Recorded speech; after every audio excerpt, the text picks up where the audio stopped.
할렐루야. 예. 옆에 있는 분 축복하도록 하겠습니다.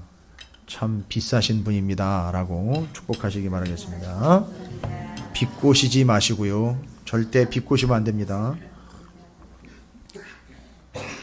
그럼 이렇게 축복할 거예요. 한 번 더. 당신은 정말 감나가는 인생입니다. 라고 축복하시기 바라겠습니다. 야, 사사시대. 몇 년이라고 제가 말씀을 이미 좀 드렸는데 350년의 시간이고 사사로 등장하는 인물들이 14명 정도 이제 나오게 됩니다. 여러분, 우리 지금까지 사사들 살펴봤는데 기억나십니까? 일단 그 전에 이 사사 시대에 왔을 때는 시대가 어떤 시대였다라고 말씀을 드릴 수 있죠? 어떤 상황이었다 그랬죠? 이스라엘의 상황이, 이스라엘 백성들이, 그렇죠, 왕이 없는 게 아니죠. 왕이 누구죠? 왕이 하나님이 왕인데 자기들 소견에 오른 대로, 자기들 멋대로 자기들이 주관하는 삶을, 그러고 보니까 그렇게 살려고 하는 게 오늘 말씀으로 보니까 자꾸 뭐가 되려고 사는 거죠? 오늘 말씀대로라면요. 그렇죠. 자꾸 남자짓 하려고 하는 거. 잘 응용을 하시기 바랍니다. 그래서 자기 의견, 자기 의도, 자기 자아, 자기의 생각, 자꾸 그게 드러나게 돼 있어요. 그러니까 이게 남자다, 여자다라는 개념으로 자꾸 넘어가지 마시고 우리 안에는 자꾸 그런 본성이 있단 말이죠. 여러분, 이거 아주 지저분한 거예요, 정말로. 계속해서 내 안에는 여성들이지만 남성의 본성이 있어요. 그죠? 자꾸 여성이지만 나도 내가 나서려고 하는 것과 내가 드러나려고 하는 것과 내 것이 드러나기를 원하는 바가 분명히 있단 말이죠. 그게 사사시대인 거죠. 그럼 여러분, 이 사사시대의 그 시기적인 그 위치를 보면 모세 오경이 기록되었던 광야 40년 지나고 가나안 땅 들어와서 여호수아가 정복하고 난 다음에 그 다음에 정착해 살고 있다가 그 예전에 하나님의 인도하심과 가르침을 까마득하게 다 까먹고, 왜 까먹는가 봤더니만 기억력이 나빠서 까먹는 게 아니라 하나님의 말씀과 하나님의 뜻을 까먹지 않으려면 계속 그걸 붙잡아야 되거든요. 근데 이 사람들이 뭘 붙잡았죠? 자꾸 사사시대에 처음 들어가지고 온니엘 이야기 여러분 기억하셔야 되잖아요. 온니엘 때 이 사람들이, 그렇죠, 기억나시죠? 가나안 땅 들어와 보니까 진짜 옛날에 정탐했던 대로 여기 있는 사람들은 다 크고 세고 강하더라는 거예요. 견고하고. 근데 오늘 봤더니만 오늘 내용도 그래요. 4장에 바로 그 가나안에 하솔 왕이 철병거가 900대나 있었다. 그런 거 보면 무서운 것도 무서운 거지만, 진짜 세다. 그러다 보면 마음이 어떤 마음이 들죠? 무서워서 도망가는 게 아니라 부러워지는 거죠. 부러워지고, 저거 내가 좀 가졌으면 좋겠다. 이렇게 돼버리는 거잖아요. 그죠? 우리가 그런 거 있잖아요. 왜? 안 믿는데 잘 되는 거. 어떻게 저렇게 잘 될 수 있나 싶은데. 여러분, 그거 부러우면 지는 겁니다. 끝나는 거예요, 그거. 그 개념이 아닌 거예요, 지금. 그래서 기억하시는지 모르겠지만 온니엘 때 주로 하나님의 사람들인 이스라엘이, 일반적인 우리 얘기죠. 뭘 자꾸 추구한다는 거죠? 힘, 파워. 그래가지고 이스라엘이 어떻게 했죠? 자기네 종족의 씨앗은 그렇게 크지 않으니, 그렇죠, 품종개량 기억나시죠? 품종개량하기 위해서 어떻게 했죠?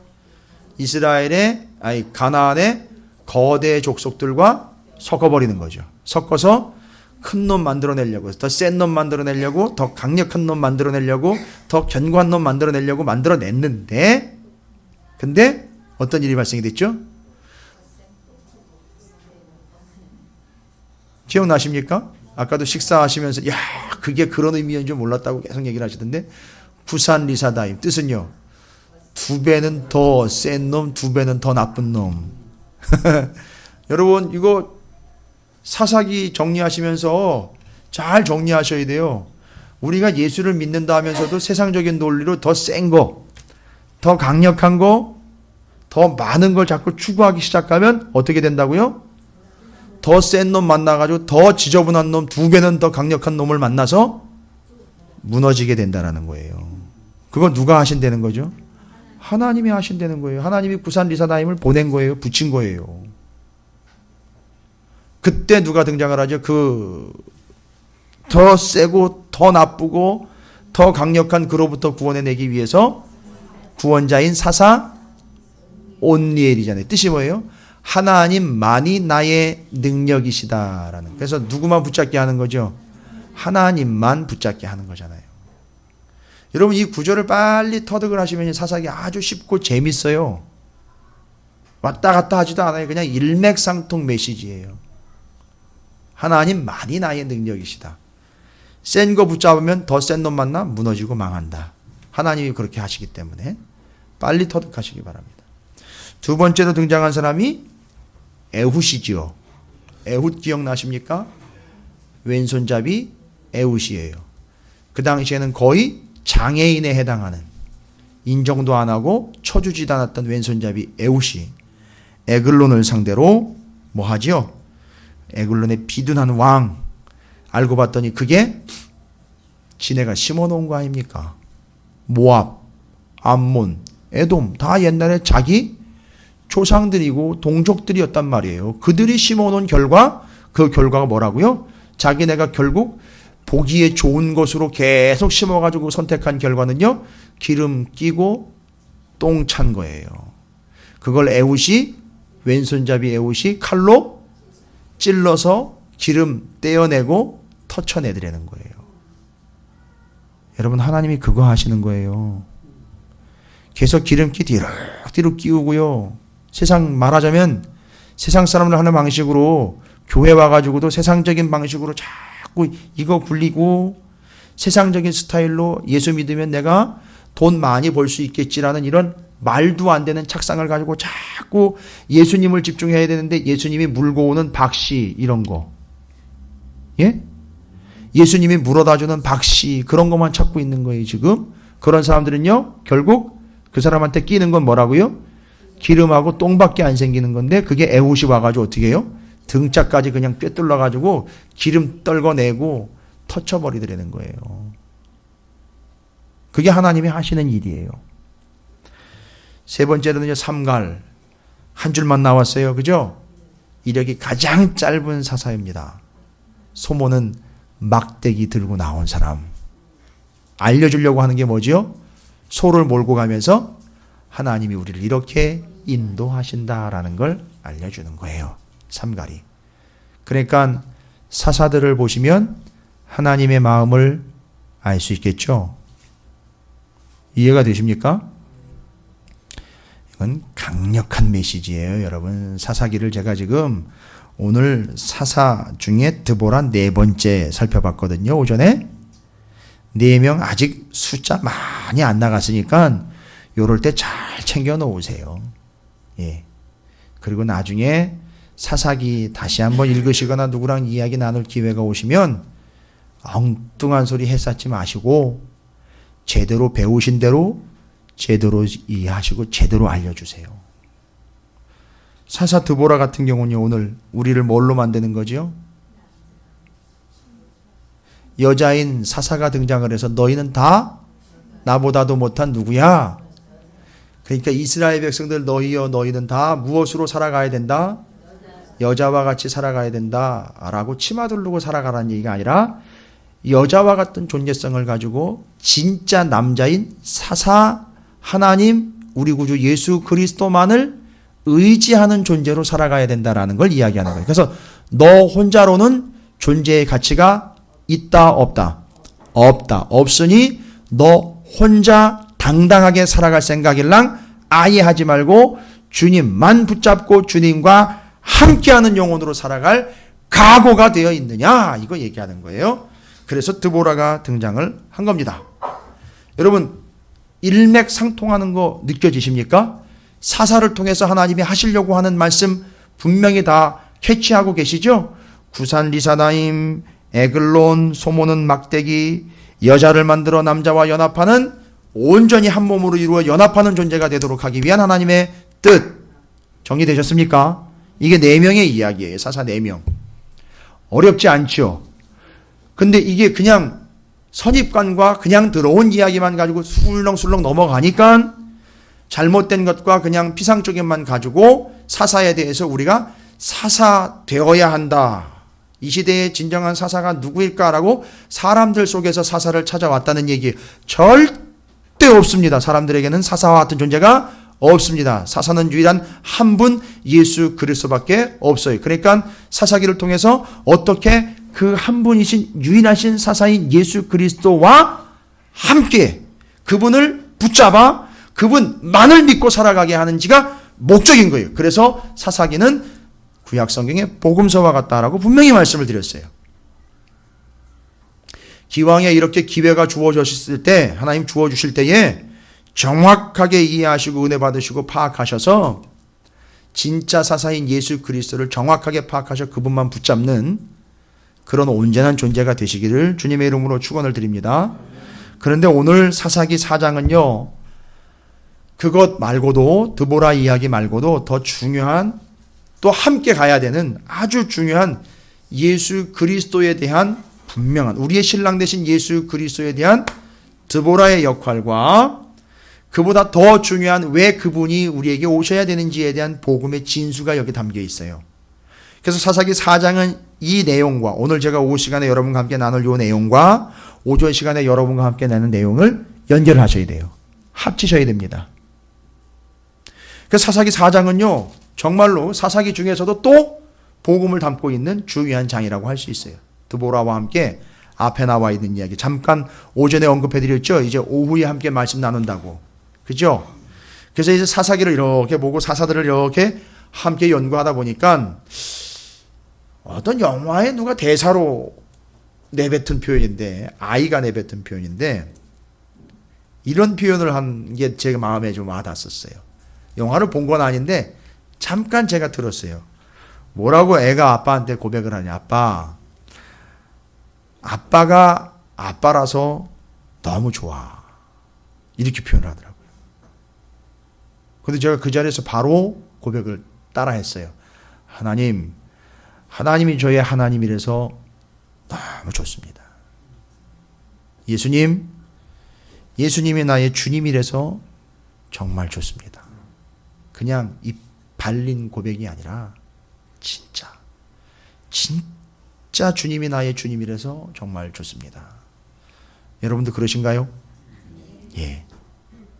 그럼 여러분 우리 주님 지켜야 돼요. 구원의 감격을 지키셔야 됩니다. 말로만 하는 거 말고요.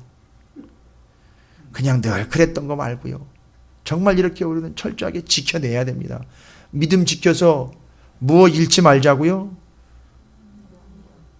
주님이 나의 구원자이신 거 감사드립니다. 그래서 좋습니다. 뭘 잊지 말자고요. 뭘 잃어버리지 말자고요. 구원의 감격을 잃어버리지 말자고요. 이게 주님입니다. 여러분 이 하나님의 마음과 주님의 마음으로 오늘 본문 보셔야 돼요. 이제 마태복음도 우리가 그 마음으로 또 한번 볼 건데 이미 지난주에 잠깐 좀 나눈 바 있습니다. 마태복음에 나와 있는 말씀인데 4장 1, 2, 3절의 1절과 2절이 이제 우리가 좀 살펴봐야 되는 드보라가 등장하면서 이스라엘이 왜 여자로 내려가야 되는지에 대한 근거를 가지고 있는데 에훗이 죽었습니다. 그렇죠? 이스라엘 자손이 또 역시 기대를 저버리지 않고 계속 죄를 범합니다. 여러분 이게 인간이에요. 계속 죄를 범하게 돼 있어요. 주일날 아무리 훌륭한 말씀으로 재무장을 했어도 육신을 입고 있는 육신 덩어리이기 때문에 죄를 짓게 되어 있습니다. 또 짓게 되어 있어요. 여호와의 목전에서 악을 행하매 여호와께서 그 악을 행한 이스라엘을 어떻게 하셨다 그랬죠? 하솔에서 통치하는 가나안 왕 야빈의 손에 그들을 어떻게 하셨대요? 파셨대요. 여러분 이 파셨다라는 말에 집중하십시오. 아니 자기 잘못으로 넘어가 버린 게 아니라 자기가 보증을 잘못 써가지고 자기 재산의 권리가 저당 잡히거나 넘어간 게 아니라 하나님이, 구원자이신 하나님이 팔아 넘기셨다고요. 이해가 되십니까? 우리는 이 마음을 절대 이해 못해요. 왜요? 오늘날 우리는 하나님이 감히 어떻게 나를 팔아 넘길 수가 있어. 그 고통으로, 그 아픈 자리로, 그 힘든 자리로 어떻게 나를 팔아 넘겨. 나를 좋은 자리, 빛나는 자리, 이름 내는 자리, 인정받는 자리로 나를 세워주셔야지. 내가 그동안에 하나님 앞에 한 게 얼만데 나를 그 자리로 팔아 넘기시는 건가? 우리는 매번 이렇게 질문을 하거든요. 근데 하나님은 팔아 넘기신대요. 팔아 넘긴 이유는요? 미워서요? 마음에 안 들어서요? 뭐 때문이죠? 뭐를 저질렀기 때문이죠? 죄 때문인 거예요. 죄 때문에 팔아 넘기신 거예요, 여러분. 죄 때문에. 근데 여기 파셨다라는 단어 표시해 놓으세요, 여러분. 이거 그냥 넘어가시면 안 됩니다. 이제 여기부터 복음이 시작됩니다. 진리가 시작됩니다. 파셨다라는 말은 히브리어로요, 마카르라는 단어예요. 마카르. 마카르. 적어 놓으세요, 옆에다가. 가능하시다면. 예. 나중에 유식한 척 하는 게 아니라 절대 잊지 말라고. 왜냐하면 히브리어로 마카르라는 단어는 여기서 한글로 적어 놓은 파셨다라는 의미와 더 비교 안 될 정도로 치명적인 단어예요. 무슨 얘기냐면 돈 받고 노예로 팔아버렸다라는 얘기예요. 돈 받고. 하나님이 돈 받으셨나요? 아닌데 그런 의미로 파셨다는 거예요. 누구를요? 이스라엘을요. 누구한테요? 야빈의 손에다가요. 팔아 넘기신 거라고요. 돈 받고 팔아 넘긴 거라고요. 뭐를요? 이 쇳덩어리를. 이 죄인들을 팔아서 넘긴 거예요. 그러니까 이스라엘을 팔아버리는 이가 누구라는 얘기죠? 하나님인 거예요. 허허 참. 이건 뭘 얘기하는 겁니까 도대체? 아니 지금 엉망진창으로 살아가고 있는 이들을 구해서 건져내도 시원찮은 판인데 하나님이 이들을 돈 받고 팔아 넘겼대요. 그 사람 손에다가 넘겨버렸다는 거예요. 아예 죄 때문에. 야, 이게 또 이해가 안 됩니다. 팔아 넘겼다라는 게 좀 잘 정리하셔야 됩니다. 여러분이 팔아 넘겼다라는 단어가 여기 등장하기 때문에 신약에 가서 뭐가 나오는지 아십니까?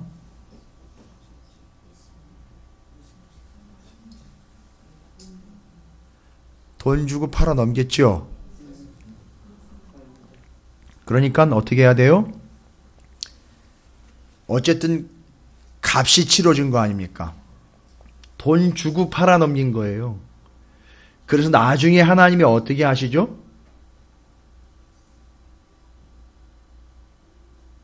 지불을 하고 팔아 넘겼기 때문에 이스라엘 백성이 누구의 것이 됐어요?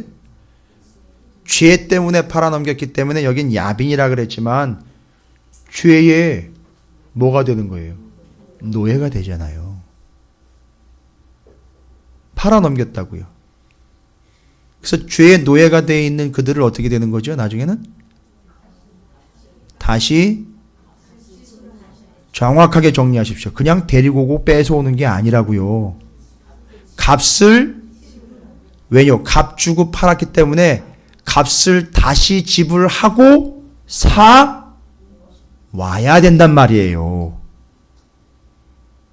근데 그게 죄의 값이기 때문에 누구를 지불해야 되는 거냐 하면 예수 그리스도를 지불하고 그들을 하나님이 다시 사오셨다는 거예요.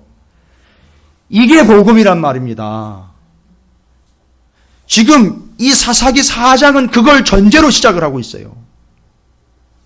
아, 죄에 의해서 죄 때문에 팔려버린 그들을 주님은 반드시 다시 돈을 지불하고 값을 지불하고 사오기 위하여 팔아 넘기신 거예요. 여러분, 이게 성경에 나와 있는 내용이에요. 그러니까 구원받아야 된다라는 것에 값이 있는데 그 값이 어떠한 값이냐? 이건 여기서 설명하는 게 아니라 사사들을 통해서 하나님이 진짜 사사인 누가 왔을 때죠. 예수 그리스도께서 왔을 때 이게 완성이 되고 이루어진다는 거죠. 그러니까 예표하고 있는 거죠. 성경에 수도 없이 나와 있잖아요. 고린도전서 6장 20절을 보십시오. 왜 힘들어?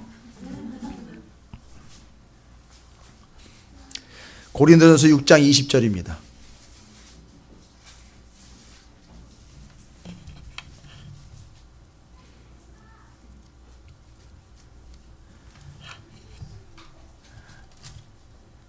이게 그냥 그렇게 기록된 표현들이 아니었다라는 것들을 제가 말씀을 드리려고 그러는 거예요. 고린도전서 6장 20절입니다. 신약성경 269쪽. 자, 그러면 12절부터 아예 고린도전서 6장 12절부터 천천히 전체적인 스토리를 좀 보시면서 사도 바울이 고린도 교회 성도들에게 서신으로 보낸 거잖아요. 한번 볼게요. 모든 것이 내게 가하나 다 유익한 것은 아니요 모든 것이 내게 가하나 내가 무엇이든지 얽매이지 아니하리라. 음식은 배를 위하여 있고 배는 음식을 위하여 있으나 하나님은 이것저것을 다 폐하시리라. 몸은 음란을 위하여 있지 않고 오직 주를 위하여 있으며 주는 몸을 위하여 계시느니라. 하나님이 주를 다시 살리셨고 또한 그의 권능으로 우리를 다시 살리시리라. 너희 몸이 그리스도의 지체인 줄을 알지 못하느냐? 내가 그리스도의 지체를 가지고 창녀의 지체를 만들겠느냐? 결코 그럴 수 없느니라. 잘 보세요. 창녀와 결합하는 거 얘기하는 거죠. 가나안 땅에 들어가가지고 그들과 결합하는 거예요. 뭐 만들려고요? 센 놈 만들려고요. 자, 17절입니다. 주와 합하는 자는 한 영이니라. 18절 음행을 피하라. 사람이 범하는 죄마다 몸 밖에 있거니와 음행하는 자는 자기 몸의 죄를 범하느니라. 죄덩어리 된다는 얘기죠. 그 다음 보십시오. 너희 몸은 너희가 하나님께로부터 받은 바 너희 가운데 계신 성령의 전인 줄을 알지 못하느냐. 너희는 너희 자신이 것이 우리가 우리께 아닌 이유는요. 사사시대 때 사사기에 보면 그 음행으로 우리를 어떻게 하신 거죠? 팔아 넘기셨다가 잘 보세요. 20절에 값으로 산 것이 되었으니 그런즉 너희 몸으로 하나님께 영광을 돌리라. 하나님이 어떻게 하셨다고요? 값을 지불하고 팔렸던 우리, 죄악에 팔렸던 우리를 다시 사신 거예요. 그래서 우리는 우리 게 아니라 하나님 거예요. 그래서 우리의 몸과 우리의 영혼을 통해서 소유주인 하나님께 영광을 돌려야 하는 것이 맞습니다. 그렇게 살아가고 계시나요? 영광을 가로채거나 혹시 내 것이라고 우기고 있지는 않습니까? 내 몸뚱이 내 것이고 내가 노력해서 벌은 것이니까 내 것이라고 혹시 주장하고 계시지는 않나요? 자, 심각한 내용입니다. 그렇게 해서 팔아넘긴 그들을 값을 주고 다시 사 오셨습니다. 여러분, 여기 앉아 계신 여러분 한 영혼 한 영혼이 다 어떤 결과로 여기 앉아 계시는 거라고요? 값을 지불하시고 다시 사셨기에 여기 앉아 계시는 거예요. 옆에 있는 분 진심으로 축복하시기 바랍니다. 주님이 당신을 다시 사셨습니다. 라고 축복하시기 바라겠습니다.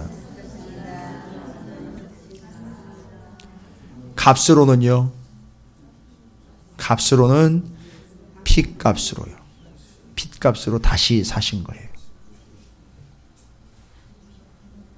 그러니까 지금 사사기가 이제 시작된 지 얼마 안 되지만 사사기가 시작된 지 얼마 안 되면서부터 뭘 얘기하고 있죠? 복음의 진리를 이야기하고 있죠. 그러니까 뭔 사사가 훌륭하고 뭔 사사가 무슨 일을 했고 죄송합니다. 맨 이따위 이야기하다가 예수 피 바닥에다 다 쏟아버리고 헛짓거리 하게 되는 오류를 범하게 된다는 거예요. 어쨌든 여러분은 핏값 다시 주고 산 존재라는 거예요. 왜? 하나님이 그들의 손에 그들을 팔아 넘겼느냐? 다시 사오려고요. 그럼 아예 애초부터 안 팔면 되잖아요. 뭘 안 팔아요? 왜 안 팝니까? 죄덩어리인데. 죄 때문엔 팔려 간다라는 걸 정확하게 알려주고, 그런 그 죄인을 내가 값을 지불해가지고 덮어서 구원하겠다. 이게 하나님의 뜻 아닙니까? 그리고 그 값으로 오신 게 예수 그리스도 아니냔 말이에요. 그리고 사사기 내내 그 값으로 오게 사사라는 걸 14명의 사사를 통해서 계속 얘기하고 있는 거 아닙니까? 그렇게 얘기를 해도 또 죄를 범하고 또 죄를 범하고 또 덕지. 라면 끓이는 냄비도 아니고 거기다 갖다 계속 물 부어가지고 계속 끓여대는 거 때는 쌀짜먹게 앉아있는데, 그게 우리 인생이라고요. 그걸 값을 주고 사셨단 말입니다. 거기서 끝이 아니지 않습니까? 고린도전서 7장 23절 계속 나옵니다. 너희는 값으로 사신 것이니 사람들의 종이 되지 말라. 가나안 땅 가가지고 그 가나안 땅의 좋은 것들의 종이 되지 말라는 거 아닙니까? 거기다 갖다 뭐 지불하지 말라는 거죠. 가치를 지불하지 말라는 거예요. 거기다 값을 지불하지 말라는 거예요, 여러분. 그러니까 우리를 값을 주고 사셨기 때문에 우리는 그 세상 것에다 값을 지불하고 그걸 가져오면 안 되는 존재란 말이에요. 소유권이 완전히 누구한테 있는 거예요, 지금? 하나님에게 있는데 내 거인 줄 착각을 하고 그걸 투자를 해가지고 세상 걸 가지고 왔단 말이에요. 여러분, 여기서 잠깐 쉬고 밭에 감추인 보와 상인이 찾아 나선 진주 하나 이야기를 다시 한번 읽어보세요. 그럼 이해되실 거예요. 그러면 이해가 또 되실 거예요, 더. 그런 개념으로 보시면은요. 그런 가치의 개념으로 보면은요. 어쨌든 죄를 지었기 때문에 죄값으로 팔아 넘기는 거예요. 아니, 넘어갈 수밖에 없어요. 그런데 그를 값을 다시 지불하고 다시 사오시는 게 하나님인 거예요. 이게 복음의 진수입니다. 진리예요. 예. 이것과 드보라 이야기가 연결되는 거예요. 그렇게 온 게 사사 곧 예수 그리스도라는 겁니다. 그뿐만 아닙니다. 로마서 3장 24절에 보면, 로마서 3장 24절에 좀 몇 군데 좀 충분히 찾고 여러분이 좀 정리를 좀 하시면 좋겠어요. 그래서 이것을 죄의 값으로 팔려나간 그를 다시 핏값으로 사온 걸 이제 성경적인 용어요. 신학적인 용어이기도 한 단어 정리를 합니다. 그걸 로마서에서 사도 바울이 정확하게 정리를 해놨어요. 로마서 3장 24절에 뭐라고 나와 있죠? 그리스도 예수 안에 있는 속량으로 말미암아 하나님의 은혜로 값없이 의롭다 하심을 얻은 자 되었느니라. 우리 입장에서는 우리가 무엇을 지불한 게 있습니까? 없습니까? 오직 누가?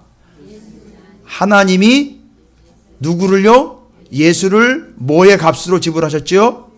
그렇죠. 죄의 값으로 지불해서 우리는 지불한 게 아무것도 없고 구원을 받아서 다시 하나님이 사버린 존재가 되어버렸죠. 이걸 뭐라고 얘기한다고요?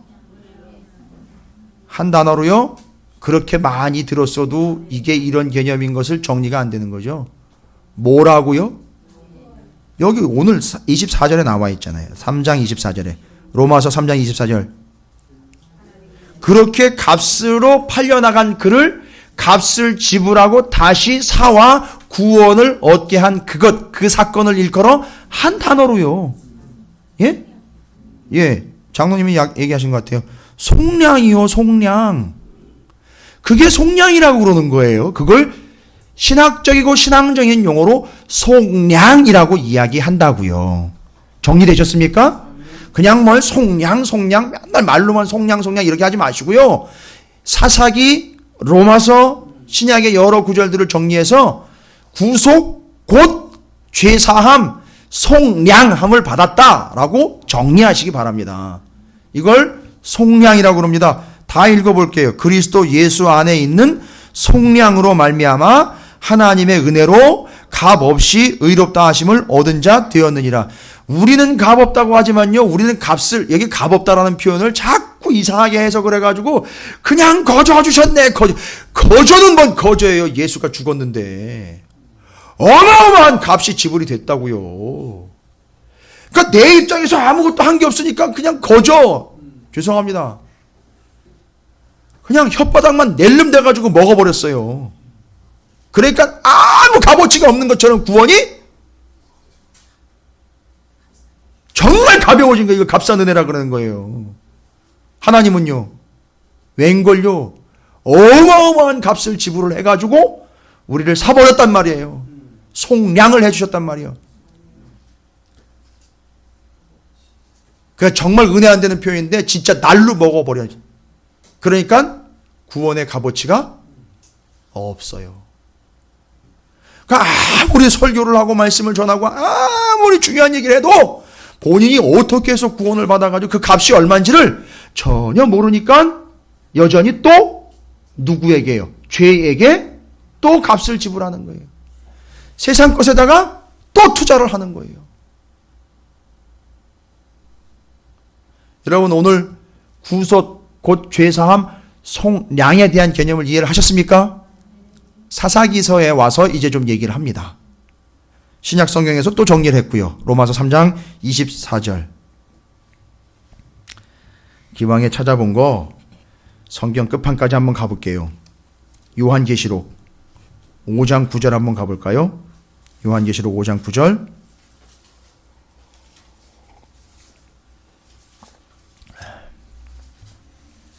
마지막 때까지 하나님이 계속 얘기하시는 거예요. 이 세계, 이 역사의 끝자리에서도 분명히 얘기하시는 거예요. 또 얘기하십니다. 요한계시록 5장 9절입니다. 노래는 새 노래인데 얘기는 똑같은 얘기예요. 요한계시록 5장 9절입니다. 다 찾으셨나요? 예, 함께 읽어보겠습니다. 시작. 그들이 새 노래를 불러 이르되 두루마리를 가지시고 그 인봉을 떼기에 합당하시도다. 일찍이 죽임을 당하사 각 족속과 방언과 백성과 나라 가운데에서 사람들을 피로 사서 하나님께 드리시고. 할렐루야. 누가요? 주님이요. 주님이 직접 사가지고 하나님께 드린 존재예요. 여러분 구원받았으니 그거 가지고 그냥 할렐루야 좋아라만 하는 게 아니라 사서 예수님이 피로 사가지고 어떻게 했다고요? 하나님께 드렸다고요. 하나님께 드렸는데 이게 길고양이처럼 지금 나와가지고선 천방지축 난리도 아닌 거예요. 이해가 되십니까? 지금 우리는 누구한테 드려진 존재인데요? 하나님한테요. 어떻게 해서요? 피값을 지불을 해서 하나님의 소유로 이미 소유권 이전이 돼버렸는데 여전히 나는 지금 내 소유권을 주장을 하고 있어요. 그러니까 내 소유권을 주장할 게 나한테는 아무것도 없다고요. 근데요, 요놈의 승질머리는 내 거로 여전히 가지고 있어요. 뭐 서운한 얘기만 하나 들으면 바로 반응을 해버려요. 그건 하나님이 반응하시는 게 아니겠죠? 내가 반응하는 거죠? 그러니까 그 감정을 지금 누구 거라고 우기고 있는 거죠? 내 거라고 우기고 있는 거예요. 계속 내 거라고 우기고 있는 거예요. 죄송합니다. 하나님 앞에 예물 드리실 때 아까운 생각 들죠? 아니, 여러분이 그렇다는 게 아니에요. 만약에 그렇다면 여전히 그게 누구 거라는 거죠? 내 거라는 거예요. 여전히. 아직도. 여러분, 그걸 제가 죄라고는 얘기는 안 해요. 잘 따져보십시오. 지금 제가 속량에 대해서 얘기하는 거예요. 속량이라는 건 그 사람만 속량을 한 게 아니에요. 그 존재 자체를 속량을 했다는 거거든요. 그러니까 전부 다 누구의 소유로 넘어갔느냐 하면 하나님의 소유로 넘어갔어요. 그러니까 그 사람의 존재 자체가 다 하나님의 소유로 넘어가 버린 겁니다. 예수의 피 값으로. 아, 근데 싫대요. 그렇게 하기가 싫다는 거예요. 적당히 종교 생활하면서 나는 내 성질머리도 좀 부리고 내 것도 좀 챙기고 심지어 교회 안에서도 내 의도 좀 챙겨가면서 내 자리를 좀 확보해 보겠다는 거예요. 여러분 죄송합니다. 그건 속량이 아닙니다. 그냥 속이지. 속량은 아니에요. 그냥 속이죠. 그건 우리 찾으시는 교회 그냥 소속된 거일 뿐이지 속량을 받은 건 아니에요. 왜냐하면 속량을 받아야 어떻게 된다고요? 누구의? 하나님의 소유가 되어서 하나님 나라에 소속이 되기 때문에 그건 차이가 분명히 나는 거예요. 여러분, 제가 오후 시간에는 조금 용어라든지 표현이 좀 무거워요. 그렇죠? 왜냐하면 이건 진리를 지금 설명해 드리는 부분이기 때문에 정확하게 아시라고 설명을 드리는 거예요. 그래서 제가 지금 죄 때문에 팔아넘긴 그를 다시 값을 지불하여 되사오시는 하나님에 대한 속량에 대해서 얘기하는 거예요.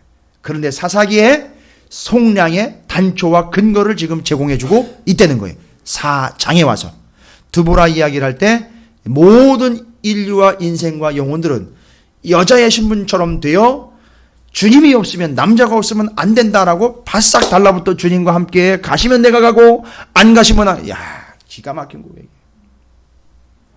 주님이 가시면, 당신 드보라가 가면 내가 가고 안 가면 안 가겠습니다. 사사로 인정한 거죠. 당신이 있을 때에만 뭐가 된다? 구원받는다. 사사기에 분명히 나와 있죠. 사사가 있을 때에만 구원이 임했다니까 바락은 드보라를 명확하게 뭘로 인정하는 거죠? 구원자로 인정하고 있단 말이에요. 그래서 당신이 가면 내가 가고 당신이 안 가면 나도. 정확한 대답인 거예요, 여러분. 그게 아주 정확한 고백인 거예요. 주님 말씀하시면 내가 시조를 읊으시네. 내가 나가리라. 주님 뜻이 아니면 내가 멈춰서리라. 나의 가고 서는 곳 주님 뜻에 있으니 오 주님 나를 이끄소서. 할렐루야. 이런 고백이 진짜로 나올 수 있는 이유는 이 속량에 대한 이해가 없으면 그건 그냥 곡조에 불과한 겁니다. 이제 끝장으로 한번 가볼게요. 요한계시록 21장 6절입니다. 요한계시록 끝부분까지 가면서도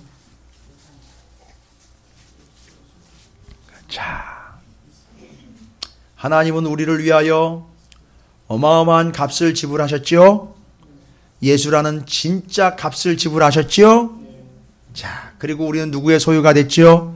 하나님의 소유가 됐습니다. 그런데 여러분, 이건 축복이고 여러분을 향해 주시는 하나님의 약속입니다. 기쁨과 감격과 감사로 받으시기 바랍니다. 요한계시록 21장 6절입니다. 뭐라고 기록되어 있습니까? 우리가 함께 있습니다. 시작. 또 내게 말씀하시되 이루었도다. 나는 알파와 오메가요 처음과 마지막이라. 내가 생명수 샘물을 목마른 자에게 값없이 주리니. 할렐루야. 우리에게는요 그 하나님의 은혜를 어떻게 주신다고요? 값없이. 하나님은 어마어마한 값을 지불을 하고 우리를 사왔는데 우리에게 주는 거는 값없이 주신다는 거예요. 할렐루야. 왜요? 우리에게 누가 새겨져 있기 때문이에요. 예수가 새겨져 있기 때문에 우리에게 값없이 주시는 거예요. 이 속량을 모르고 값없이 준다 그랬잖아요. 주세요 하는 건 마치 전도하러 나가서 좋은 물티슈를 나눠주는데 그냥 지나가도 상관없잖아요. 근데 당연한 듯 쫓아와가지고 나는 왜 안 줘요? 하면서 받아가는 거나 마찬가지인 거예요. 그죠? 그냥 줘버리면 그만이지만 주님 앞에서는요, 그건 당연한 게 아니거든요. 구속, 곧 죄사함, 속량이 없이는 값없이 주는 것에 대한 이해를 보류하셔야 됩니다. 그래서 지금 이렇게 우리에게 값 있음과 값 없음으로 말씀하고 계시는 거예요. 그러니까 사사기 4장을 읽으면서 여러분이 의아해 하실 필요가 없다는 거죠. 죄 때문에 팔려 넘겨버려진 그를 그에 상응한 어마어마한 값을 지불하여 다시 사오시기 위한 하나님의 계획이었다라는 사실을 잊지 마시기 바랍니다. 그래서 이제 이거예요. 팔아넘긴 그분이 값을 지불하고 다시 사오신다. 그 다음에 사사들이 서 있는 동안 그들이 구원자가 되어 그들이 있을 때에만 구원을 얻는다. 속량 구원자, 바로 값을 지불하여 넘겨버린 그가 값을 지불하여 다시 사오게 될 바로 그 값으로 요 사사. 이해가 되십니까? 물론 사사기 4장에서는 이걸 연결해서 설명을 안 했습니다. 근데 동시에 등장을 합니다. 속량의 개념과 사사인 예수 그리스도 그가 등장을 하는 거예요. 그래서 이 둘이 예수 그리스도를 완벽하게 설명을 해내고 있는 거예요. 지금 사사기 4장에서. 이해가 되십니까? 값을 지불한 그 값이 누구냐? 요 사사. 나중에 진짜 사사로 올 예수 그리스도. 그리고 그 예수 그리스도를 통하여 구원을 얻게 되는 것. 그분이 뭐 했기 때문에 구원을 받죠? 그분이 우리의 죄를 위하여 값을 지불했기 때문에 구원을 얻게 되는 것. 이게 정리가 되는 거예요. 그러니까 하나님의 큰 뜻이 거기 담겨 있는 거죠. 팔아 넘기셨다가 다시 사오신다. 자, 요거 여러분이 다시 한번 경험할 수 있게 제가 설명을 드릴게요. 마태복음 14장을 한번 보겠습니다. 지난주에 한번 잠깐 나눴는데 마태복음 14장에 무슨 얘기가 나오느냐 하면 지난주에 제가 잠깐 나눠드린 말씀이죠. 14장 22절 말씀.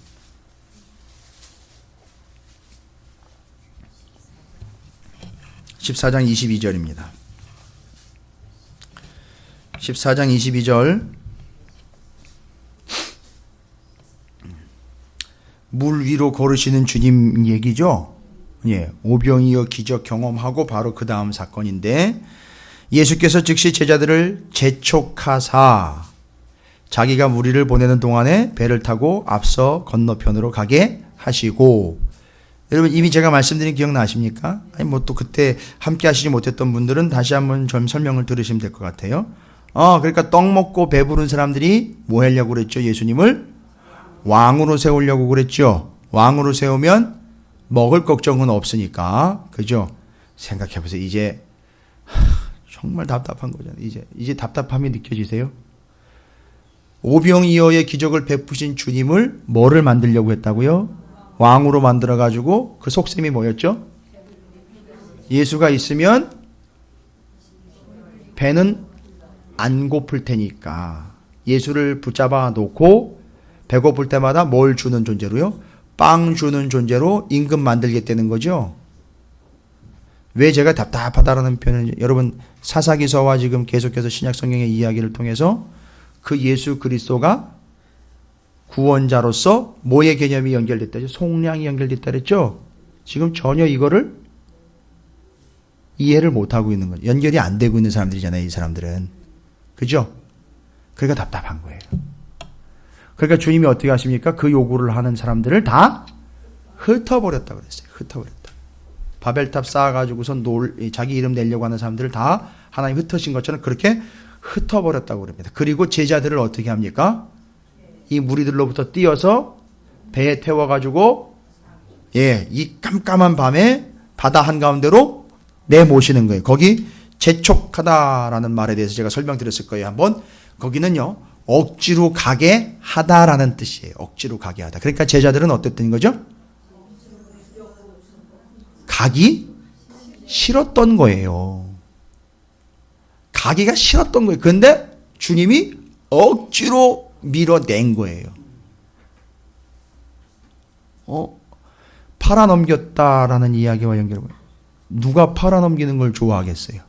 하솔왕 야빈에게 주님이 팔아넘겼다 그랬잖아요. 팔아넘겼다는 얘기는 뭐 어떻게 됐다는 거예요? 그들한테 두들겨 맞았다는 얘기 아닙니까? 졌다는 얘기 아니에요. 그거 누가 좋아해요? 근데 팔아넘겨야 어떻게 하셨으니까요? 다시 사실 수 있으니까. 잘 보세요. 주님이 지금 제자들을요 깜깜한 밤에 바다 한가운데로 몰아내고 있다고요. 그걸 싫어했다고요. 제자들이. 왜 싫어했느냐? 설명을 다시 한번 드릴게요. 시간이 몇 시라 그랬습니까? 그때 시간이? 밤 사경? 말 그대로 정말 사경을 헤맬 만한 시간들이 그 시간이. 새벽 3시서부터 6시 사이. 아주 깜깜한 밤이란 말이에요. 우리나라 그냥 하는 얘기가 그냥 물귀신 얘기 나오는 게 아니라 귀신들의 처소가 바다다라고 이렇게 믿고 있던 유대인들의 생각에 의하면 이 깜깜한 밤에 그 한간대로 귀신들이 소굴로 들어간다는 거나 마찬가지였고, 아니 그냥 가도 무서운데 가다 보니까 한참을 저어갔는데 어떤 일이 발생되죠? 풍랑이 막 이는 거예요. 난리가 난 거라고요. 풍랑이 막 일어가지고 뒤집히기 직전까지 된 거 아닙니까? 그렇죠? 그래서 오늘날처럼 이렇게 불빛이 있는 게 아니니 바닷가에 뭐 등대가 있거나 등을 켜놔가지고 비춰주는 것도 아니라는 거예요. 너무너무 깜깜한 거예요. 근데 거기에 바람이 불고 무섭고 너무너무 깜깜하고, 그게 제자들의 처지였다고요. 배가 막 흔들리고 있고요. 그런데 바로 그렇게 어마어마한 공포와 위험으로 몰아넣은 게 정작 누구라는 거예요. 아니 이게 스승으로서 할 짓이냔 말입니다. 그렇게 어려움으로 처박아 놓고 밀어놓는 게 정말 주님이 할 일이냔 말이에요. 오해 안 되실 거예요. 오해하실 거 아닙니까? 일반적으로 생각하면 오해가 안 되겠냔 말이에요.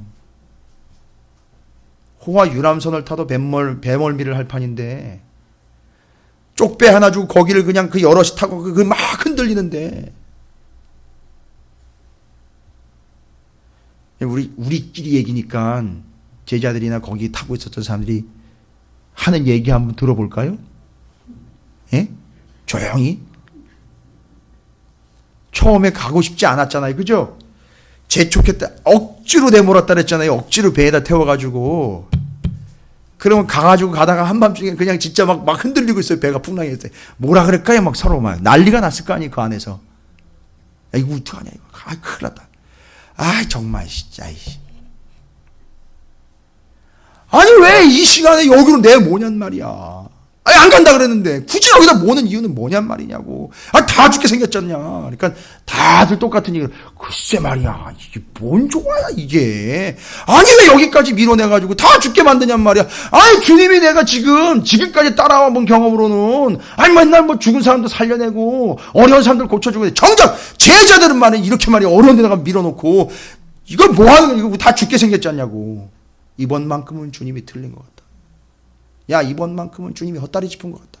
야, 이번만큼은 우리 선생이 뭔가 판단에 착오가 있었던 것 같다. 아, 정말 죄송합니다. 방송 들으시는 분들도 양해하십시오. 재수없게 걸렸다.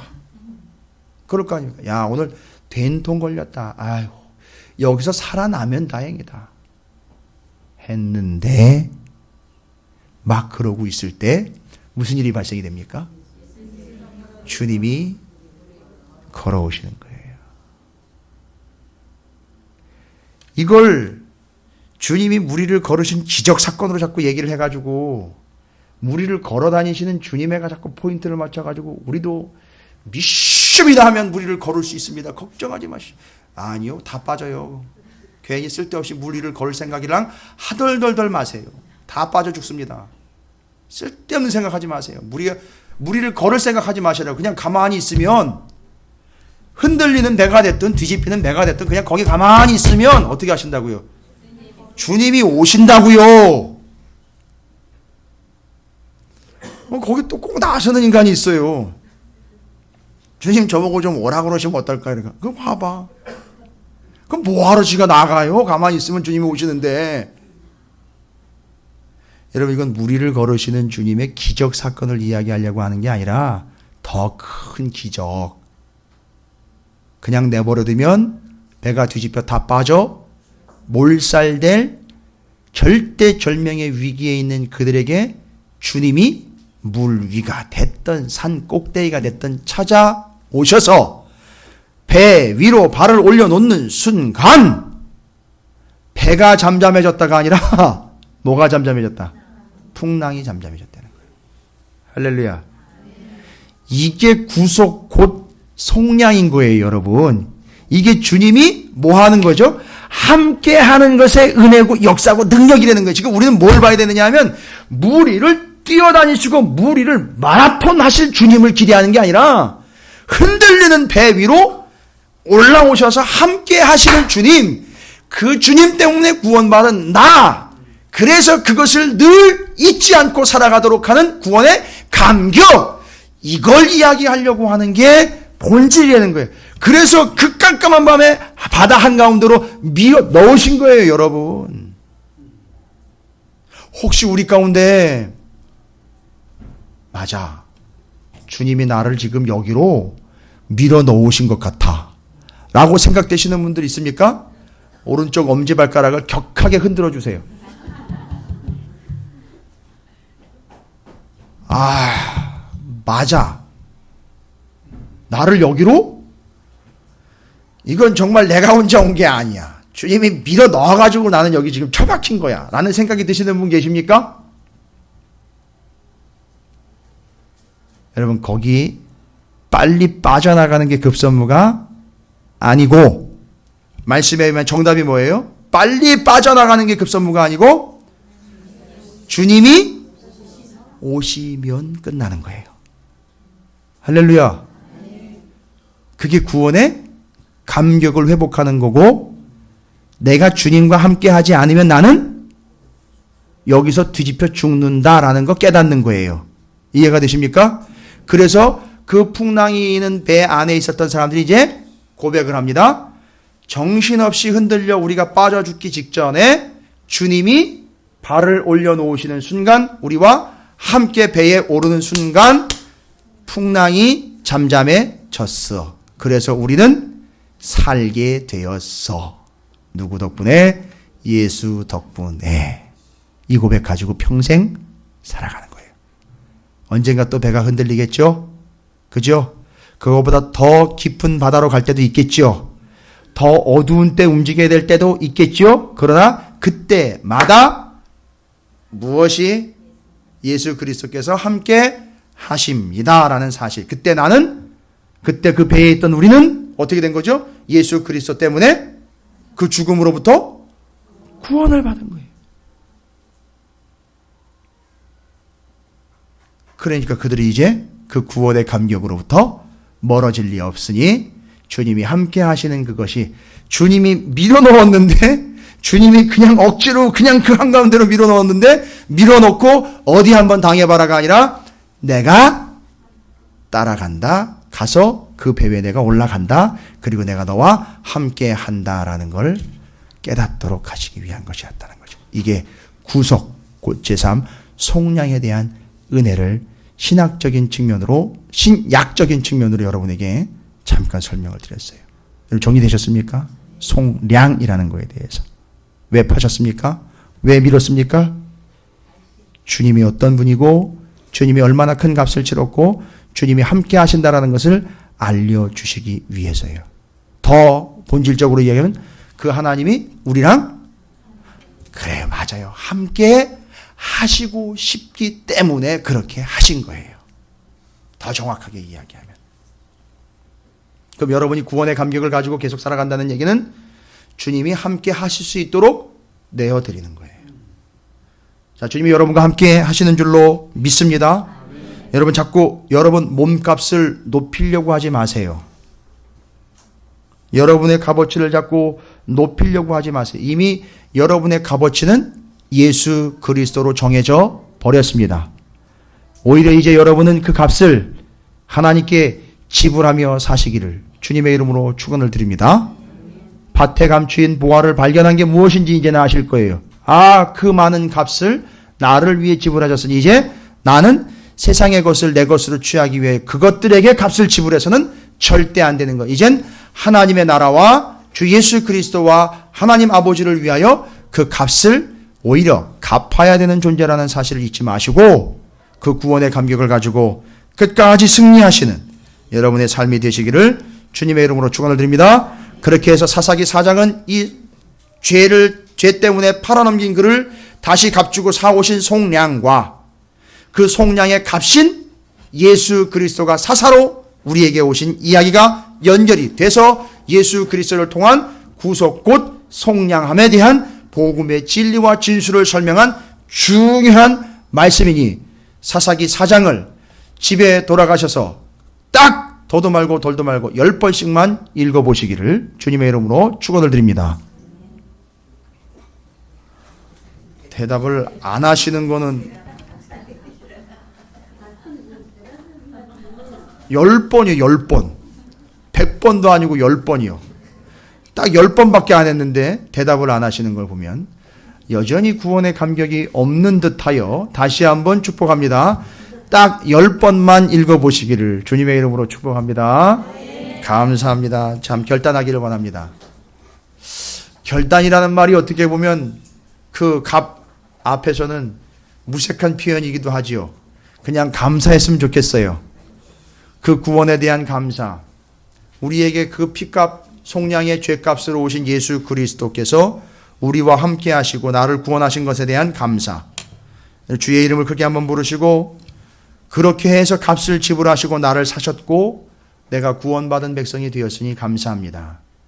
이제 내가 그 값을 하며 살아가는 온전한 존재가 되겠습니다. 이 감사와 결단으로 하나님 앞에 기도하며 나아가겠습니다. 다 같이 주의 이름을 크게 한번 부르시고 함께 소리 높여 기도합니다. 기도하겠습니다.